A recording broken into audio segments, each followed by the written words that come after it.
Do you think Tamim Iqbal is the best man for the BCB job? আপনি কয়েকদিন আগে answer এবং বিসিবির মধ্যে একটা ডিল করে ফেলেন। আনসার কিন্তু খুবই এফিশিয়েন্ট।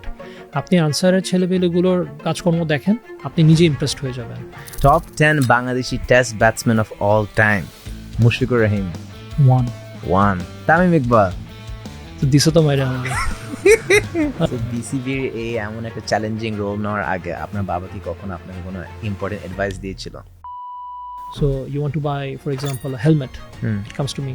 তো আপনার সাইন ছাড়া গেলে কিছু হবে না। Not possible. The only reason BCB or for that matter the ICC exists is for cricketers. আজকে আমরা back with the 4th episode of the Char Chhakka podcast and we have a very, very special guest today. Bhaiya, thank you for coming. Thank you so much. Awesome. আমরা শুরু করে দিব with the signature game segment of ours. It is called Blind Ranking. Top 10 Bangladeshi Test Batsmen of all time. আমি একজনের নাম বলবো, আপনি 1 to 10 এর মধ্যে you have to put a number on them as a rank. একবার বললে locked. Okay. Number 1, Shakib Al Hasan. Probably 2. Mahmudullah Riyad. 7. Okay. Najmul Hossain Shanto.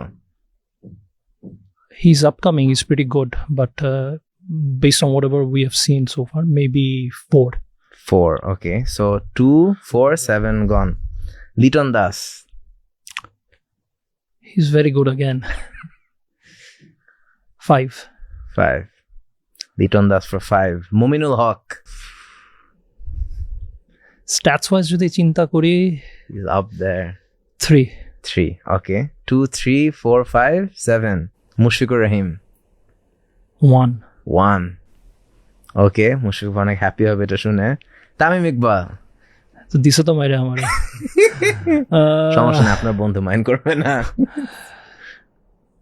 Since the position's kind of locked, I would have said maybe 3 or 4, but যেটা এখন আর ওটা বলতে পারতেছি না। 6. Tamim Iqbal number 6. Interesting choice. Mohammad Ashraful. 8. Habibul Bashar. 9. Imrul Qais. 10. Safe. And that is your blind ranking. Mushfiqur Rahim কেন number 1? আমরা একটু শুনি। If you look at his overall fitness, এখন পর্যন্ত এখনো উনি কিন্তু খেলছে পাকিস্তানের এগেনস্টে। আমি শিওর শুধু আপনারাই না, আমরা সবাই দেখেছি। তো আনডাউটেডলি এত বছর ধরে খেলা, ফিটনেসটা মেনটেন করা, দলের জন্য কনসিস্টেন্টলি পারফর্ম করা, এটা কিন্তু সবার পক্ষে পসিবল হয় না। অনেক প্লেয়াররা থাকে যারা খেলে খুবই ভালো, very talented, but their career is short-lived. So he has been consistently playing for Bangladesh for almost 17-18 years now. So I think from that perspective. But যদি আপনি ধরেন আমরা যখন ছোট ছিলাম, we used to see Bashar Bhai play, Ashraful Bhai play, equally talented, equally good batsmen. But their careers were not prolonged. We haven't had the chance to see them for a very long period of time. তো সেই হিসাবে আর কি বললাম। Mushfiqur Rahim is a celebration of the longer format of the game এবং অনেক player আমরা দেখি যে aged হয়ে গেলে they want to retire from the longer formats, but উনি পুরো উল্টা করেছেন। He's proven us right. Still playing, celebrating the test cricket of Bangladesh. Okay, এখন আমরা চলে যাবো with a blind ranking of Bangladeshi spin bowlers. আমি 10 জন প্লেয়ার নাম বলবো and you rank them from 1 to 10. So should be interesting. চলে আসবো first হচ্ছে মেহেদী Hasan Miraj. Miraj, probably 6. Spinners of all time. Mohammad Rafiq. 1. Oh, best spinner of all time. According to me. Because যদি আপনি আমাকে spin bowling এর definition জিজ্ঞেস করেন, growing up I've always watched Mohammad Rafiq and admired. আপনি তাকে যদি জাস্ট বলেন যে ভাই আপনি এই এক জায়গায় বল করবেন, he is the only bowler, I think Daniel Vettori, who was also a left arm spin bowler, one of the greats as well, he made a similar comment about Mohammad Rafiq that he could bowl in the same spot consistently over after over. So that was a very big feat at that point in time. So for me, Mohammad Rafiq number 1. Mohammad Abdur Razak. Probably 3. Okay. Tajul Islam. 4. Shakib Al Hasan. 2. Mahmudullah Riyad. 5, আচ্ছা, আরাফাত সানি, 8. নাইম ইসলাম, And I have seen very little of him, so I can't really say, but 10. Sohag Gazi, 9. 9, Ilias Sunny, তাহলে 7. তাহলে 7। Because again, judge করা ঠিক হবে না, but I've seen very little of them. So ওই হিসাবে হয়তো বলতে পারতেছি না। Awesome, and that was the game segment. এখন হচ্ছে আরেকটু সিরিয়াস আলাপ নেই। আপনার নতুন রোলের কারণে the ad hoc committee of BC বা আপনার অনেক ক্রিটিসিজম ফেস করতে হয়, প্রেস থেকে হোক কিংবা অন্য পলিটিশিয়ানদের কারণে হোক, because of your political background. কিন্তু অনেকে আসলে জানে না যে আপনার ক্রিকেটিং অ্যাডমিনিস্ট্রেশন একটা অনেক স্ট্রং ব্যাকগ্রাউন্ড আছে। Can you please tell us about that? জি, ধন্যবাদ। প্রাইমারিলি আমি যখন ঢাকায় বাংলাদেশে ফেরত আসি 2019 সালে, I start working at AIUB. I'm basically an assistant professor. I'm still teaching. But since I was very passionate about the game, I used to play school cricket as well. So তখন থেকে I've ever since I went to the university, আমি একটা organiser হিসাবে কাজ করে থাকি। তো ফেরত আসার পরে আমি এখানকার যে ডিস্ট্রিক্ট লেভেল যে টুর্নামেন্টগুলো হয়, কম্পিটিশনগুলো হয়, সেগুলোর সাথে সম্পৃক্ততা বাড়ানোর চেষ্টা করি 19 সালের শেষের দিকে। তখন আমি অ্যাকচুয়ালি বুঝতে পারি যে ঢাকার যে ক্লাব ক্রিকেট সিনটা সেটা কতটা ইম্পর্ট্যান্ট। 2022 সালের দিকে আনুমানিক আমি ক্লাব ক্রিকেটের সাথে জড়িত হই, এবং 24 সালের মাঝখান থেকে আমি কিন্তু একজন কাউন্সিলর, মানে বিসিবির কিছু যে নির্দিষ্ট ক্যাটাগরির যে ক্লাবস থাকে ঢাকায়, ওখান থেকে একটা থেকে। তো অনেকে এটা জানে না, কারণ আমি নিজের মানে অনেক বিষয় আমি প্রচার করি না, বা এগুলো নিয়ে আমার খুব একটা বেশি কথা বলতে মনে হয় না যে এটা খুব একটা জরুরি জিনিস, because at the end of the day I am a teacher first, I consult on international affairs second, and sports has always been a hobby. তো এটা মানে মনের শান্তির জন্য বা নিজের ভালো লাগে খেলাধুলা, এই জন্য ওটার সাথে আমি সম্পৃক্ত সবসময় বজায় রাখতাম, বাট আমি কখনো ওভাবে জিনিসটাকে প্রকাশ করতাম না। তো এই কারণে অনেকে হয়তো জানে না, এবং দ্যাটস পারফেক্টলি ফাইন।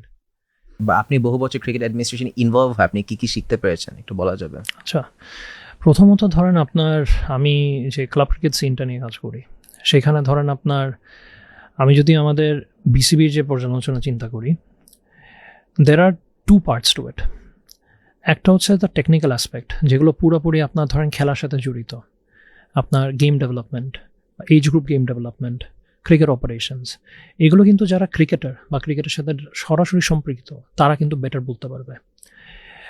লিগ ক্রিকেটে যখন আমি একজন সংগঠক হিসাবে কাজ করা শুরু করি, তখন প্রধানত আমি যেটা বুঝতে পারি যে ধরেন এই যে ফ্যাসিলিটি আপগ্রেডেশন, টুর্নামেন্টগুলোকে অর্গানাইজ করা, কোন জায়গায় কোন মাঠ অ্যাভেলেবল, কোন জায়গায় কোন খেলাটা করানো উচিত, এই জিনিসগুলো আপনার প্র্যাকটিক্যালি আপনি একটা এক্সপোজার পান। আর যখন আপনি ক্লাব ক্রিকেটের সাথে সম্পর্কিত হয়ে যান, তখন ধরেন এই পাইপলাইন থেকে যেই ট্যালেন্টেড প্লেয়ারগুলো আসে আমাদের বিভিন্ন গ্রাম বা জেলা পর্যায় থেকে, তারা যখন ঢাকার ক্লাব ক্রিকেট সিনে আসে, ওখান থেকেই কিন্তু আলটিমেটলি ধরেন আপনার একটা বড় পোর্শন কিন্তু আন্তর্জাতিক বা এই যে আমাদের হাই পারফরমেন্স যে ইউনিট, ওটার জন্য ড্রাফট হয়। এরপরে তারা ধরেন বিভিন্ন প্রকার তাদের ট্যালেন্ট যদি প্রকাশ করতে পারে ঠিক মতো, তখন তারা আন্তর্জাতিক দলে বা ধরেন আপনার আন্তর্জাতিক দলের আগে যেই যে ম্যাচগুলো হয় সেগুলোতে তারা চান্স পেয়ে থাকে। তো এই পুরো প্রক্রিয়াটা যে একদম আপনার রুট লেভেল থেকে কিভাবে একটা প্লেয়ার আন্তর্জাতিক পর্যায়ে পর্যন্ত পৌঁছাতে পারে, এটা ফার্স্ট টাইম দেখা, অর্গানাইজারের সাথে কাজ করে এটা আমার একটা শেখা ছিল। কিন্তু আপনি যদি আমাকে এখনও জিজ্ঞেস করেন যে ধরেন কিছু টেকনিক্যাল অ্যাসপেক্ট, যেমন কোন পিচের উইকেট কীরকম হওয়া উচিত না উচিত, সেটা কিন্তু আমি এখনও বলতে পারবো না।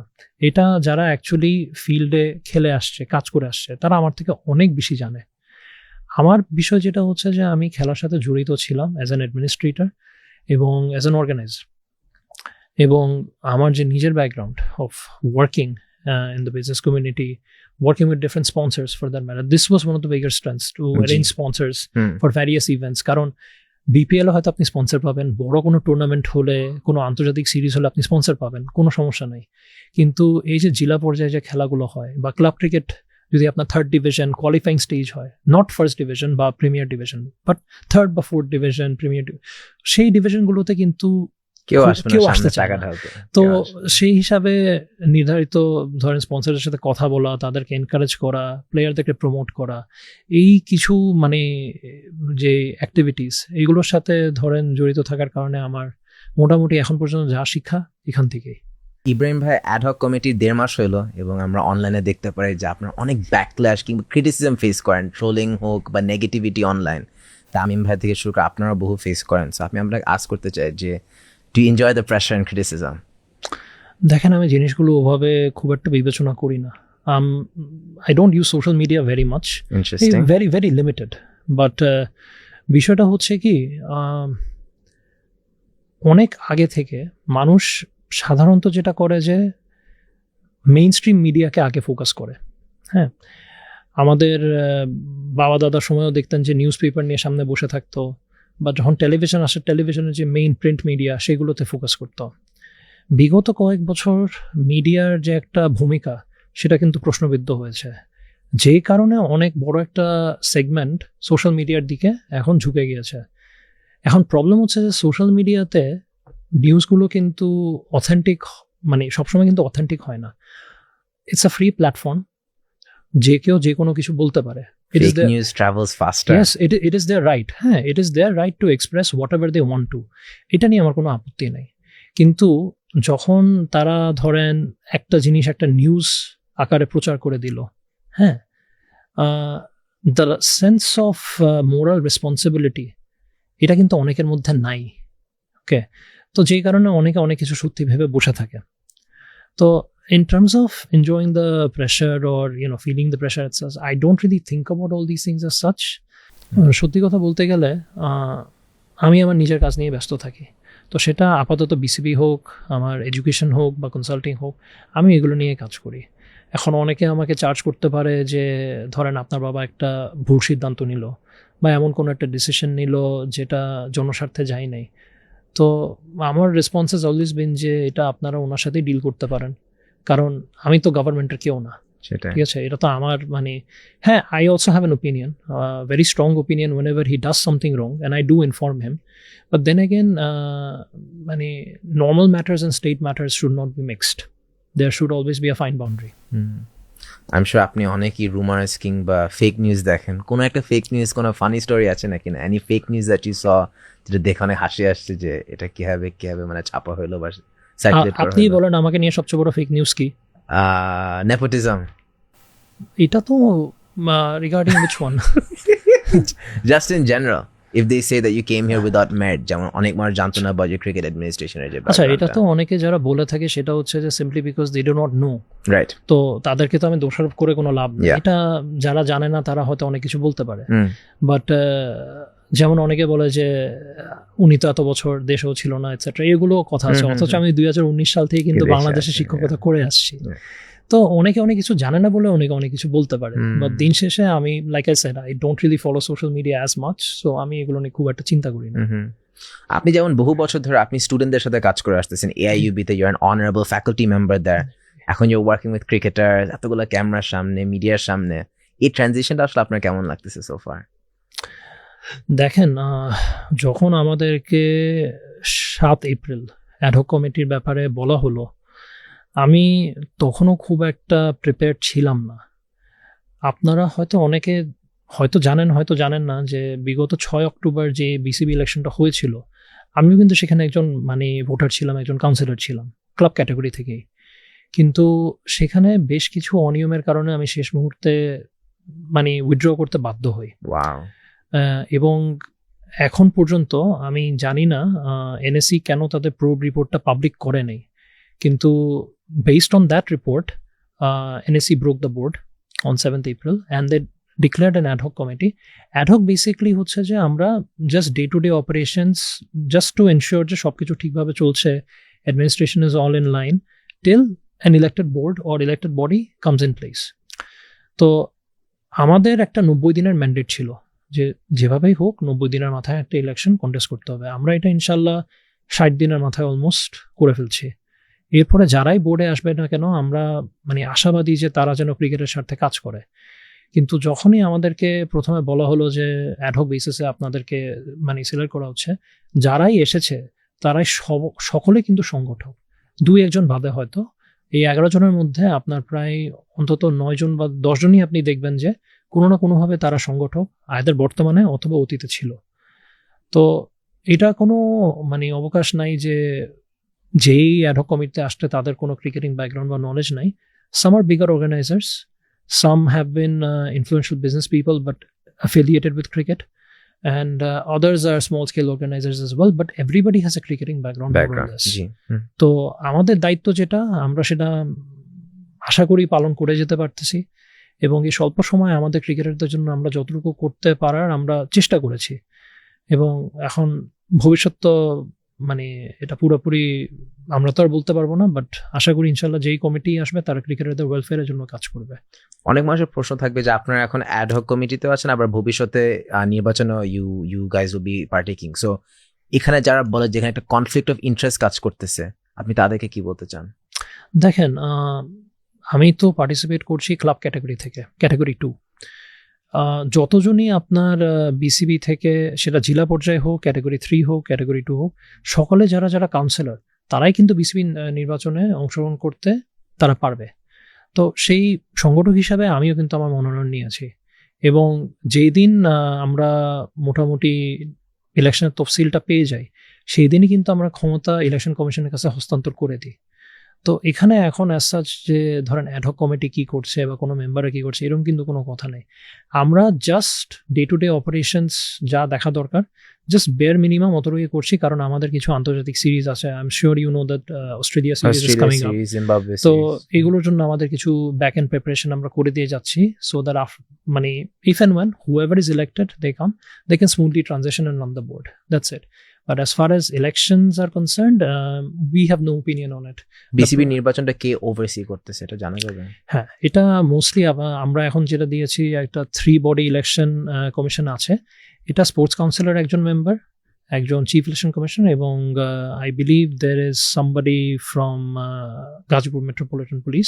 So this panel of 3 body members, they are overseeing the entire process to make sure it's fair and to make sure it's fair, yeah, because আমাদের কেউ নেই, মানে no one from the ad hoc committee is part of the election commission. গত 1.5 মাসে আমরা অনেক ধরনের activity দেখতে পেয়েছি, আপনারা অনেক ভালো ভালো পলিসি ইমপ্লিমেন্ট করেছেন। কোনো পলিসি কি ইমপ্লিমেন্ট করার সময় মনে হয়েছে যেটা আগে কেন করা হয় না? হ্যাঁ, এরকম দু একটা কিছু বিষয়ে আমার নিজের কাছেও মনে হয়েছে, এবং বোর্ড হিসেবে আমাদের সকলের কাছেই মনে হয়েছে এগুলো কেন আগে ছিল না। প্রথমত ছিল ক্রিকেটারদের বেতন, number 1. The only reason BCB or for that matter the ICC exists is for cricketers, right? তাদের ওয়েলফেয়ার, তাদের জন্য আমরা কি করতে পারি, বিকজ দিন শেষে তারা যদি খেলাটা মাঠে গড়াতে পারে দর্শক আসবে, এবং সেটার ভিত্তিতেই কিন্তু পুরো ইন্ডাস্ট্রিটা কায়েম থাকে। তো আমরা যখন প্রথমে অপারেশন স্টার্ট করি, আমরা অনেকটা মানে বলতে পারেন থতমত হয়ে যায় যে স্পেশালি নারী ক্রিকেটারদের যে স্যালারি স্ট্রাকচার ছিল সেটা কোনোভাবেই গ্রহণযোগ্য ছিল না, এবং ফার্স্ট ক্লাস ডিভিশন যেখান থেকে আমাদের main pipeline of talented cricketers উঠে আসে, ওদেরও কিন্তু খেলার জন্য যে incentive that was very little. তো আমরা আমাদের পক্ষ থেকে চেষ্টা করেছি যে তাদের রেমিউনারেশনটা যাতে আপ টু দ্য মার্ক আমরা নিয়ে যেতে পারি as best as we could to the best of our ability. এবং আরেকটা জিনিস যেটা আমাকে ব্যক্তিগতভাবে মানে আশ্চর্য করেছে যে বিসিবি এখনও অনেক সিস্টেম, মানে there are plenty of systems within the BCB যেটা এখনও আদিকাল যুগের মতো করে অপারেট করে।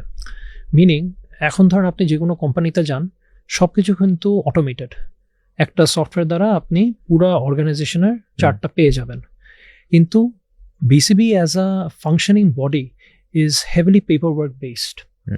এটার কারণে ধরেন কাজের যে একটা অগ্রযাত্রা বা একটা নির্দিষ্ট মান এনশিওর করা, সেটা কিন্তু করা খুব একটা পসিবল ছিল না। তো আমরা মানে ব্যক্তিগত স্বার্থে বলেন বা আমাদের বোর্ডে আমরা কিছু মানুষ আমরা চিন্তা করেছি যে পুরো বিসিবিকে একটা অটোমেশনের আওতায় নিয়ে আসা। তাছাড়া আমাদের যে প্রেসিডেন্ট জনাব তামিম ইকবাল, ওনার সাথে আমরা মিলে টিম বাস কিনা, প্লেয়ারদেরকে কিছু স্পেসিফিক ফ্যাসিলিটিস দেওয়া, গ্যালারিতে আমাদের যে দর্শকরা এসে খেলা দেখে তাদের জীবনটা কতটা সহজ করা যায়, কারণ গ্যালারিতে ফ্যান ইনস্টল করা, খাবারের যে মেনু থাকে সেটা সেট করে দেওয়া, দামগুলো সেট করে দেওয়া যাতে কোনো সিন্ডিকেট এখানে প্রপারলি অপারেট না করতে পারে, এরকম কিছু কিছু উদ্যোগ কিন্তু আমরা এই স্বল্প সময়ের মধ্যে নিয়েছি। তাছাড়া আরও অনেক বিষয় আমাদেরকে অনেক অবাক করেছে, যেমন ক্লিনিং সার্ভিস নিয়ে আপনারা হয়তো দেখেছিলেন যে আমাদের প্রেসিডেন্ট নিজে এটা ইন্টারভিন করেছে। এটা হওয়ার কথা না, কোনো প্রতিষ্ঠান না ভাই এভাবে চলতে পারে না। তো আশা করি ইনশাল্লাহ যদি আমাদেরকে সুযোগ দেওয়া হয় আমরা এই স্বল্প সময় যতটুকু মানে সংস্কার করা পসিবল করে যাচ্ছি, কিন্তু অনেক কাজ করা কিন্তু বাকি। ক্রিকেটের ভবিষ্যৎ নিয়ে কথা বলার আগে আমি জানতে চাবো যে আমাদের গ্লোরি ডেজের ব্যাপারটা একটু নিয়ে আসতে চাই আবার। What do you think for Bangladesh ক্রিকেটের বিগেস্ট গ্লোরি ডেজ? যদি আপনি আমাকে জিজ্ঞেস করেন তাহলে আমার দেখা মতে, আমি তো আমার নিজের এক্সপিরিয়েন্স থেকে বলতে পারবো, আমি বলবো যে গ্লোরি ডেজের মধ্যে যখন পঞ্চপাণ্ডব পুরোপুরি অ্যাক্টিভ ছিল, those were essentially the glory days. Primarily 2015 ইংল্যান্ডকে নক আউট করা, এরপরে ধরেন সাউথ আফ্রিকার সাথে জিতা, 2017 যে চ্যাম্পিয়ন্স ট্রফি। তো মানে ওই ফেজটা 15 থেকে 16, 17, 18 I would say those were essentially the glory days. Because Bangladesh ক্রিকেটকে নিয়ে যতটা আন্তর্জাতিক স্টেজে হাইপ ক্রিয়েট হয়েছে যে no this is also a team that can perform, I think it happen during that era. So for me those are particularly the glory days. একজন fan হিসেবে কি ফিলিংটা বলা যাবে 2016 সালে বাংলাদেশ ক্রিকেটের ফ্যান হওয়া ভার্সেস 23-24 বাংলাদেশ ক্রিকেটের ফ্যান হওয়া? Can you describe the difference in feeling? দেখেন, যে কোনো ফ্যান বা সমর্থক মানে সময়ের সাথে সাথে তো আর আপনি আপনার ফ্যান বেস বা আপনার আইডিওলজি চেঞ্জ করতে পারেন না, তাই না? তো মানে যে ফ্যান সে সবসময়ই ফ্যান থাকবে, সেটা খারাপ সময় হোক ভালো সময় হোক।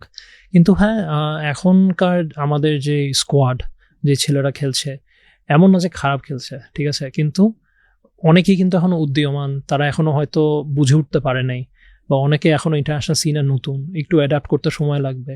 আমার মনে হয় যে গিভেন মানে এত বছর ধরে তারা যা ফেসিলিটিস পেয়ে আসছে, আমরা তো আসার পরে দেখলাম অনেক কিছু, যেমন জিম ফেসিলিটিস আপনি এখানে ঘুরে দেখতে পারেন, it's not up to the mark. হ্যাঁ, অনেক যে মেডিকেল ফেসিলিটিস বা যে recovery centres, these are not up to the mark. তো এগুলো নিয়ে কিন্তু প্রচুর কাজ করা বাকি। তাও আমি বলবো যে এত বছর তারা যে লিমিটেড রিসোর্স দিয়ে বাংলাদেশ ক্রিকেটকে যা দিয়েছে, এটা কিন্তু মানে অতুলনীয়, মানে অকল্পনীয় পুরোপুরি। তো I don't want to discourage them. I always want to encourage them, and I hope that they can grow in numbers. So ফ্যানদের জাতীয় দলকে সময় দিতে হবে, পেশেন্ট হতে হবে। সো বাংলাদেশ ক্রিকেটকে সেই লেভেলের কমার্শিয়াল সাকসেসে নিয়ে যাওয়ার জন্য আমাদের কি করতে হবে, বা ওই অ্যাপিলটা আমরা কিভাবে ড্রাইভ করতে পারি, এটা নিয়ে একটু বলা যাবে? I feel যে ধরেন আপনি যদি অন্যান্য বিশ্বের লিগগুলো দেখেন, you look at Big Bash, আপনি IPL দেখেন, you look at even PSL for that matter. হ্যাঁ, এদের যে ফ্যান ফলোয়িং বা এদের যে viewership, it is off the charts. BPL on the other hand, এটার কিন্তু অনেক বড় একটা প্রসপেক্ট ছিল, স্পেশালি ধরেন আপনার যে 14, 15, 16 যে সিজনগুলো ছিল।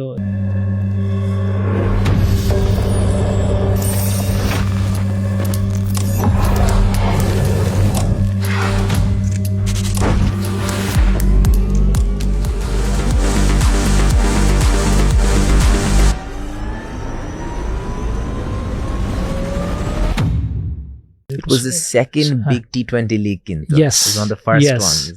However, because of previous management or whatever the reason might be, it has now not continued to grow in the same space. So it's a little bit disappointing, but inshallah আমরা চেষ্টা করব যে একটা আন্তর্জাতিক পর্যায়ে বিপিএল কে আবার কিভাবে নিয়ে যাওয়া যায়, আর স্পেশালি স্পন্সরশিপ যে ইস্যুসগুলো থাকে, বিকজ বিষয়টা হচ্ছে কি মিডিয়া রাইটস ছাড়া there are very limited sources of earnings in the sports arena. হ্যাঁ, আপনি জার্সি বিক্রি করতে পারেন, টিকিট বিক্রি করতে পারেন, আর্নিং এর অনেক স্কোপস থাকে, but the biggest is still broadcasting, media rights.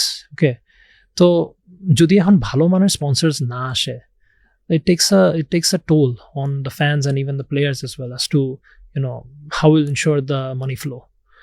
তো এগুলো নিয়ে কাজ করার জন্য তো অনেক স্কোপ আছে। এখন ইনশাল্লাহ যদি সুযোগ হয় তাহলে আগামী দিনগুলোতে আমরা দেখবো জিনিসগুলোকে কিভাবে উন্নত করা যায়। আপনার আন্ডার যে পোর্টফোলিওগুলো আছে এগুলো একটু শর্ট করে বলা যাবে, এগুলো কি কি এবং ক্যান ইউ ডিসক্রাইব দেম? জি, বর্তমানে বিসিবির মধ্যে 23টার মতো পোর্টফোলিও আছে যতটুকু আমার জানা। বিভিন্ন ডিরেক্টরের আন্ডারে একটা বা দুটা পোর্টফোলিও সবসময় অ্যাসাইন করা থাকে, এটা তাদের স্পেশালিটির উপরে নির্ভর করে। এখন যেহেতু আমরা অ্যাডহক বেসিসে এসেছি, আমাদের মাত্র 11 জন মেম্বার, তো অনেক মেম্বারের আন্ডারে ধরেন 2টা বা 3টা করে পোর্টফোলিও আছে। তো আমিও ব্যতিক্রম না, আমার আন্ডারে 2টা। তো একটা হচ্ছে সিকিউরিটি, এবং আমি বলবো যে this is the worst portfolio allocation one can get, because I have to be the first person to arrive at the venue before a match. I have to ensure that security protocols are met. I have to ensure that all the gates are, checked well, the access points are clear, fans are enjoying the game while being safe, all the security liaison officers are in their place. It's a bit of a headache, very honestly. মানুষের কাজটা কোনো easy ভাবতে পারে, but that's because they don't really see what goes on behind the scenes. যারা জিনিসগুলো organise করে তারাই জানে যে I am the first person to enter the office during match days along with my security team, of course, and I am usually one of the last people to leave once the match ends. দেশের বাইরে থেকে যখন একটা দল আসে, তাদের যে protocol বা স্ট্যান্ডার্ড মেইনটেইন করতে হয়, একটা যদি ভুল হয়ে যায়, একটা যদি সিকিউরিটি ব্রিচ হয়, completely true. So this is one of the more difficult departments that we have to deal with. Any security threats or scares so far? We've received many, but we have dealt with it. These are internal informations. We can't really disclose it. Right. But it's one of the more difficult portfolios to deal with. And the second portfolio that I have is the tender and purchase. Again, this is one area that is very crucial to any organization, because any instrument or anything that is critical, it flows through this department. So you want to buy, for example, a helmet, it comes to me. You want to buy a coffee table, it also comes to me. So আপনার sign ছাড়া এগুলো কিচ্ছু হবে না? Not possible. If it's not justified, I don't allow it. If it's not justified, I don't allow it. Plain and simple. Right. So there have been in the past a lot of authorities have reported a lot of misdealings as such, and we have been in strict compliance with the audit ever since we have taken charge. So we have tried our level best to ensure that everything is done by the book. But beyond these portfolios, আপনি commercially খুবই active, if I'm not wrong. Right. একটা যেমন আমার চোখে পড়ে যে গত 16-17 বছর আমি কখনো কোনো বাংলাদেশি ক্রিকেট প্লেয়ারকে গাড়ি গিফট হিসাবে দিতে I have never seen. অনেক দিন পর you have ensured যে একটা গাড়ি গিফট করা হবে the end of the Australia series. Tell us a story about that. This actually is a initiative taken by our president again. Okay. He's a workaholic. তার সাথে আমার তো প্রায় 2 মাস ধরে আমি কাজ করছি বোর্ডে, বাট তার সাথে পরিচয় আমার আরও বহুদিন আগের। সে কাজ করতে পছন্দ করে। আসার সাথে সাথে ক্রিকেটের জন্য বা ক্রিকেট প্রেমীদের জন্য বা দর্শকদের জন্য যা করা দরকার, he is been running around 24/7. This initiative of gifting the most valuable series a car, or the best performer a car, etc. These are gestures that were present. ধরেন আমাদের যখন আমরা ওই যে Sharjah back in the day, যখন আমরা ওই যে ওই 98-99 ওই খেলাগুলো দেখতাম ভারত পাকিস্তানের সাথে বা শ্রীলঙ্কার সাথে, তখন কিন্তু এই কালচারটা ছিল এবং মাঝখানেও ছিল, কিন্তু for what ever reason it seems to have disappeared, just like the ball boy culture. ঠিক আছে, হ্যাঁ। সো ধরেন এখন our president has also brought back the ball boy culture. We are not calling them ball boys, we're calling them future stars, because you never know, ওখান থেকে হয়তো 1-2 হয়তো হয়েও যেতে পারে, তাই না? তাদেরকে আমাদের সেই এনকারেজমেন্টটা প্রোভাইড করা উচিত। এরকম ছোট ছোট উদ্যোগ ক্রিকেটিং ইকোসিস্টেমটাকে আপলিফট করা, এক্স্যাক্টলি, স্টেডিয়ামগুলোকে আরেকটু ডেভেলপ করা, এরপরে ধরেন আপনার গ্যালারিতে ফ্যান বসানো, দাম ঠিক করে দেওয়া খাবারের, যত উদ্যোগ, ছোট ছোট উদ্যোগ, এগুলো হয়তো অনেক ছোট মনে হতে পারে, বাট আগে কেউ এটা কেন করে নাই? কেন কেউ ক্রিকেটারদের বেতন ভাতা নিয়ে চিন্তা করে নাই? কেন কেউ দর্শকদের যে পেইন পয়েন্টসগুলা, যে খেলা দেখতে আসলে আমাদের জীবনটাকে আরো কতটা সহজ করা যায়, কেন তারা এই জিনিসগুলো চিন্তা করে নাই? তো এই জিনিসগুলো আমাকে অনেকটা অবাকই করেছে প্রথমের দিকে। বাট তামিমকে দেখে আমি সত্যি কথা অনেক কিছু শিখেছি, এবং তার কাজের প্রতি যে ডেডিকেশন, ইটস আনপ্যারালাল, আনম্যাচড। ওনার ডিরেকশন বা গাইডেন্স কেমন so far? It's very good, very good. He is very clear about his goals. সে ক্রিকেটকে কোথায় নিয়ে যেতে চায়, প্লেয়ারদের জন্য কি করতে চায়, সে কোনো কিছু নিয়ে কোনো দ্বিধাদ্বন্দ্ব বোধ করে না। ক্রিকেটের স্বার্থে যা করা লাগবে সে সেটাই করবে, সেই ডিসিশন পপুলার হোক আনপপুলার হোক, he won't care. Do you think Tamim Iqbal is the best man for the BCB job? Considering the current cricketing atmosphere, yes. উনার চেয়ে বেটার কেউ নেই? বর্তমানে আমার চোখে মনে হয় না।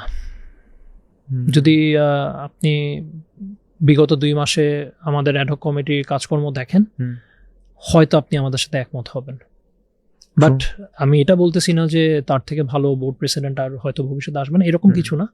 কিন্তু ক্রিকেটের প্রতি তার যে ডেডিকেশন, ক্রিকেটারদের প্রতি তার যে মায়া, এটা খুবই মানে অল্প মানুষের মধ্যে আপনি পাবেন। সিকিউরিটি একটু আস্ক করে, আপনার আরেকটা ডিল যেটা সবারই চোখে পড়ছে, আপনি কয়েকদিন আগে আনসার এবং বিসিবির মধ্যে একটা ডিল করে ফেলেন যেটা ক্যাচেস এভারিওয়ানস অ্যাটেনশন।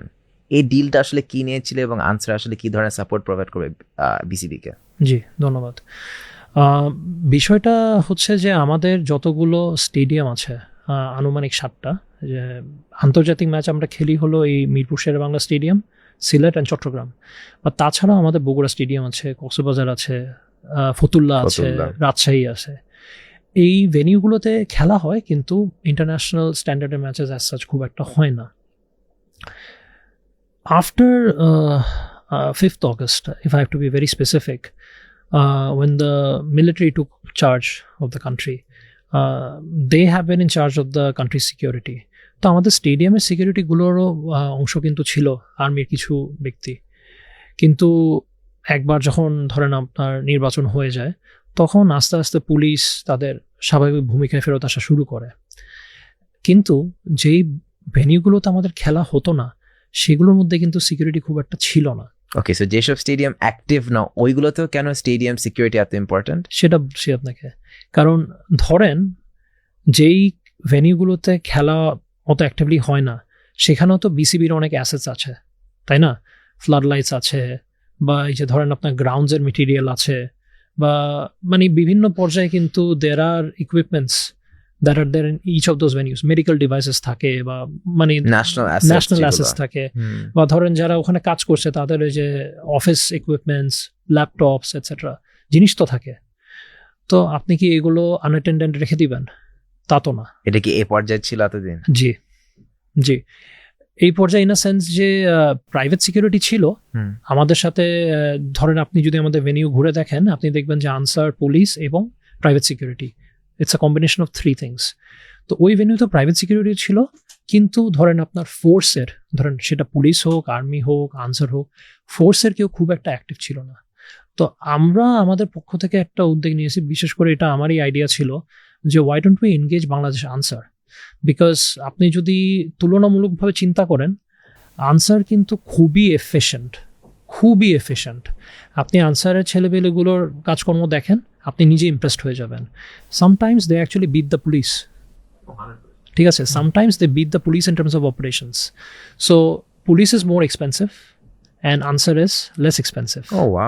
তো আমার যদি ধরেন ভেনিউ, বা আমি যদি একটা বিজনেস পার্সপেক্টিভ থেকে চিন্তা করি সিকিউরিটির জন্য, Ansar is the most cost effective deal. তো এটা বোর্ড থেকে আমরা আলোচনা করেছি, বাট ইনিশিয়েটিভ আমি নিয়েছিলাম যে rather than having police or the military, why don't we deploy মানে the Ansar, because they can also do the same things that the police can do.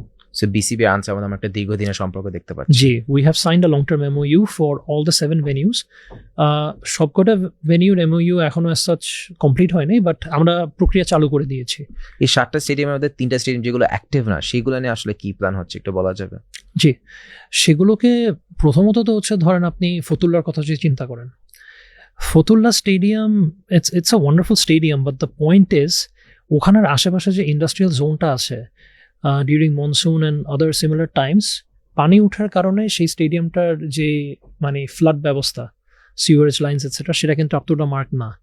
এই জন্যই এখনও ওখানে আন্তর্জাতিক পর্যায়ে যে ম্যাচগুলো আমরা হোস্ট করতে পারছি না। ইট হ্যাজ টু বি, মানে the current Fatullah stadium has to be risen at least by 5 feet or so. We have to rise the height and stuff. এটা নিয়ে কি প্ল্যান আছে? We do have plans to reconstruct and refurbish the entire facility. Otherwise এই যে সিওরেজ বা drainage, এই যে ইস্যুটা, এটা রিজলভ হচ্ছে না কোনোভাবে। সো অ্যাগেন এখানে আমাদের অ্যাজ সাচ খুব একটা বেশি কিছু করা নাই, বিকজ এখানে গভর্নমেন্ট ফাংশনস ইনভলভড। জি সিটি কর্পোরেশনের পারমিশন লাগবে, বিভিন্ন যে ইন্ডাস্ট্রিয়াল জোনসগুলো আছে তারা কিভাবে তাদের ওয়াটার ট্রিট করছে সেটার একটা বিষয় আছে। সো সকলের কোঅপারেশন দরকার, বাট ইনশাল্লাহ যতগুলো ভেনিউ আছে, যেমন Rajshahi also needs a lot of refurbishment and renovation works. আমরা চেষ্টা করব যে মেইন 3টা ভেনিউ বা পূর্বাচলের যেই প্রজেক্টটা সেগুলো নিয়ে আমরা খুব দ্রুতই এই ইনোভেশনের কাজগুলো শুরু করে দিব। জি, একটা প্রপার ক্রিকেটিং নেশন বা একটা লিডিং ক্রিকেটিং নেশনের কয়টা স্টেডিয়াম থাকা উচিত আপনার মনে হয়? যেমন অস্ট্রেলিয়া, ইংল্যান্ড তো অ্যাটলিস্ট 15-20টা আছে হাতে, ইন্ডিয়া অলসো 15-20, বাংলাদেশে আছে মাত্র 3টা বা 4টা আমরা করতেছি। কয়টা থাকা উচিত উইদিন 5-6 ইয়ার্স মেবি? এটা তো আপনার কান্ট্রি টু কান্ট্রি ভ্যারি করে। মানে if you compare the size of Bangladesh to let's say UAE, Australia or England, এটা একটু আনজাস্টিফাইড হয়ে যায়। কিন্তু সেই হিসাবে আমার মনে হয় যে আমাদের প্রত্যেকটা জেলায় অন্তত 2টা করে যদি এরকম ভেনিউ থাকে ইন্টারন্যাশনালি স্ট্যান্ডার্ড, আমার কাছে মনে হয় ইট উড বি ফেয়ার। যেমন ধরেন ঢাকায় 2টা থাকলো, আপনার সিলেটে 2টা থাকলো, কক্সবাজারে বা চিটাগংয়ের দিকে 2টা থাকলো, তাহলে মোটামুটি জিনিসটা একটু ফেয়ার হয়। So yeah, again that's just my own opinion, but ultimately opinions দিয়ে তো কিছু হবে না। যা আমাদের রিসোর্সেস আছে সেগুলোকে যদি আমরা প্রপারলি ইউটিলাইজ করতে পারি, মোবিলাইজ করতে পারি, fans will speak for themselves. আরেকটা সাইড অফ ক্রিকেট যেখানে আমাদের অনেক বেশি কন্ট্রিবিউট করা উচিত কিংবা এটা নিয়ে ডিসকাস করা উচিত, that is women's cricket. Have you done anything to develop women's cricket in Bangladesh? Well, that is a very, very big ask and a very big stake, if you ask me. But one initiative I've personally taken, সেটা হচ্ছে যে female SLOs এদেরকে organise করা। What are SLOs again?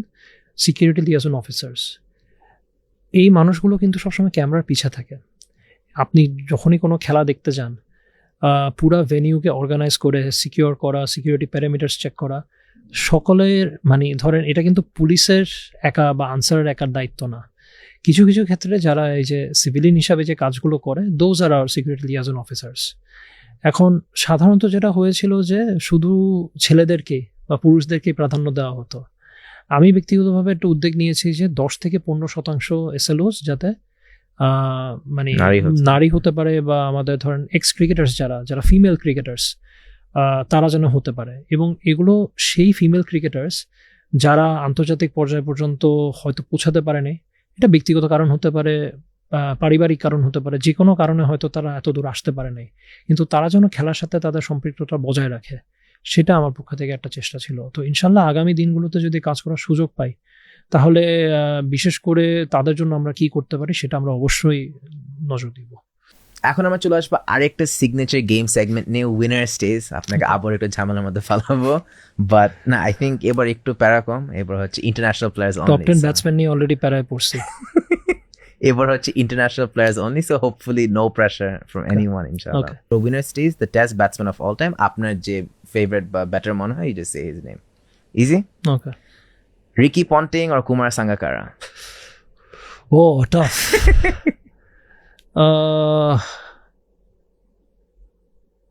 Kumar Sangakkara. Nice, I agree. Kumar Sangakkara, Rahul Dravid? Rahul Dravid. Oh, Rahul Dravid or Jack Callis? Jack Callis. Jack Callis or Shivnarine Chandrapal? Jack Callis. Oh, okay. Jack Callis or Joe Root? যারা ভাবে ভাই cricket fan না, here you go, this is stress level for test batsman. Again, for me Jack Callis is the greatest of all time, but যদি I would say Joe Root has the potential. Joe Root, wow. Joe Root or AB de Villiers as a test batter? Joe Root or Virender Sehwag? Joe Root or Kevin Peterson? Again, a tough one, man. KP used to be one of my favorites. Joe Root or Sourav Ganguly? Joe Root or Mushfiqur Rahim? There's only one correct answer. Joe Root. Joe Root or Sunil Gavaskar? Joe Root or Virat Kohli? Virat Kohli. Good, I agree. Virat Kohli is a legend of the game. Yep. Speaking of legends, আরেকজন লেজেন্ডের নাম বলি, Virat Kohli or Sachin Tendulkar? Sachin Tendulkar. Oh, Sachin Tendulkar or Brian Lara? For test batsman, Test batsman. Brian Lara. Wow. So Brian Lara is winner stays best test batsman of all time according to Ibrahim Bhai. Awesome. এখন চলে আসবো the second segment of winner stays, best finishers in cricket. Starting with AB de Villiers or Glenn Maxwell. AB de Villiers. AB de Villiers or Hardik Pandya. AB de Villiers. AB de Villiers or David Miller. AB de Villiers. AB de Villiers or Sabbir Rahman. AB de Villiers. AB de Villiers or Mahendra Singh Dhoni. Tough one. AB.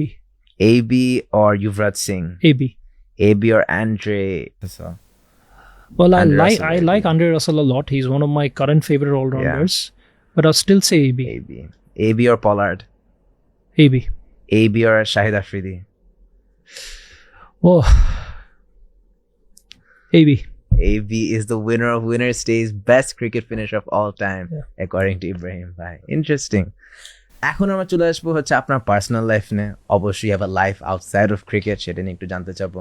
আপনার অনেক side আমরা দেখতে পারি, from the corporate side with the money to cricket administration to teaching at AIUB to even a bit of the political background. কোন সাইডগুলো আপনি সবচেয়ে বেশি এনজয় করেন? Well, I'm not active in politics. Interesting. Yeah, so currently I'm not active in politics. I've never been a part of it directly. The identity comes from my father, obviously, but I personally was never actively involved. I have been involved in sports administration. I've been involved primarily in the corporates, so financial sector e kaj kora ebong teaching, correctly so. So সবচেয়ে বেশি I would say teaching, because ধরেন corporate আপনি কাজ করে you can make a lot of money if your career transition is very good. Cricket administration, again, it's something I do for the love of the sport. But যদি আপনি ফুলফিলমেন্টের কথা বলেন, যে ব্যক্তিগতভাবে what drives me, what gives me purpose, I would say teaching.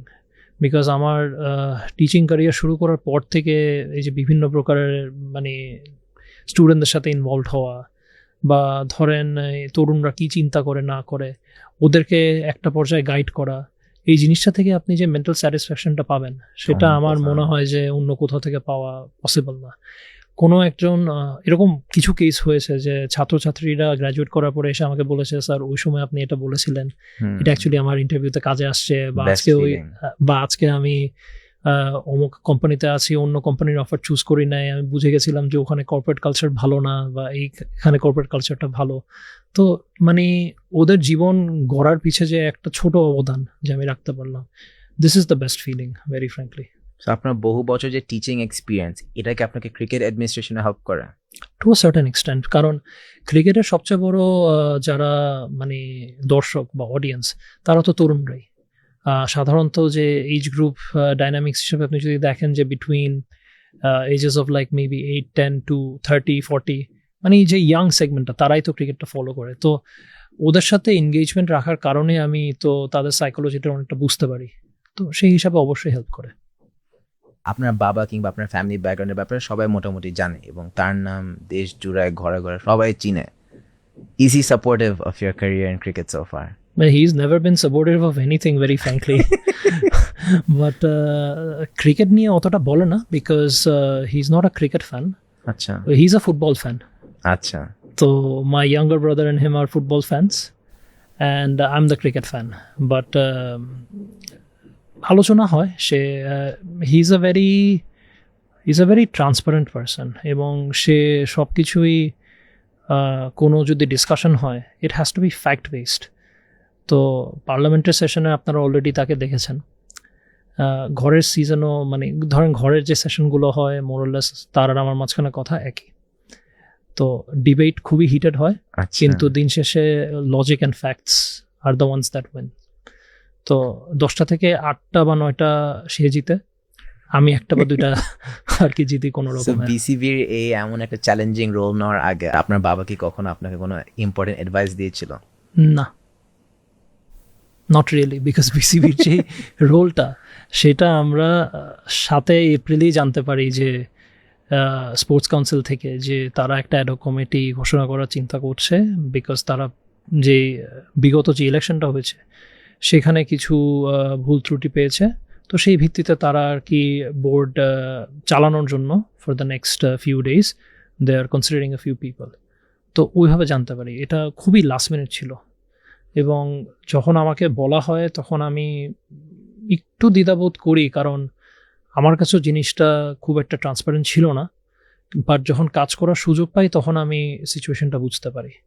তো আমাদেরকে যেই ম্যান্ডেটটা দেওয়া হয়েছিল যে একটা গ্রহণযোগ্য নির্বাচন করো, আমরা সেটারই পথে, এখন বাকিটা ইনশাল্লাহ আগামী কয়েকদিনে আমরা দেখতে পারবো। আপনার যে বিসিবির এই রোলটা, এত প্রেশার, এত media scrutiny, so and so, আপনার ফ্যামিলি এই ব্যাপারে আসলে কেমন ফিল করে? আর they supportive? My wife is very supportive, কিন্তু একটা কমপ্লেনও আছে যে ক্রিকেট বোর্ডে সময় দেওয়ার কারণে পরিবারকে আমি খুব একটা সময় এখন আর দিতে পারি না, কারণ শুধু তো ক্রিকেট বোর্ড না, আমার আরও অনেক, I wear a lot of other hats, I do a lot of other things, teaching আছে, কনসাল্টিং আছে, বিজনেস আছে, there are lot of things that I do, so সময়টা সেভাবে দেওয়া হচ্ছে না। তো তাদের মনে দীর্ঘমেয়াদে তাদের মনে কোনো ইচ্ছা নাই যে আমি ক্রিকেট বোর্ডকে খুব একটাভাবে সার্ভ করি, কিন্তু দেশের ক্রিকেটের স্বার্থে যদি আমি নাও থাকি, যারাই আসবে আমি আশা করি যে তারা যেন বাংলাদেশ ক্রিকেটের স্বার্থে কাজ করে, বিকজ এই একটা খেলা দিয়ে কিন্তু মানে আমাদের দেশকে মানে বিশ্বের মানচিত্রে অনেকে চিনে। তো এটার মানটা ধরে রাখা কিন্তু এটা আমাদের সকলেরই একটা মানে মানে আমি যেটা বলবো রেসপন্সিবিলিটি, একটা নৈতিক রেসপন্সিবিলিটি। তো যদি আল্লাহ সুযোগ দেয় তাহলে ইনশাল্লাহ কাজ করব, আর যদি সুযোগ না পাই কোনো আফসোস নাই, যেই আসবে আমি I wish them all the best. Darren, Ibrahim bhai, thank you so much. Thank you for coming today. Thank you so much. And that was another episode of the Char Chakka podcast. Thank you for staying with us. Inshallah, you guys will stay tuned for many more exciting episodes. Thank you.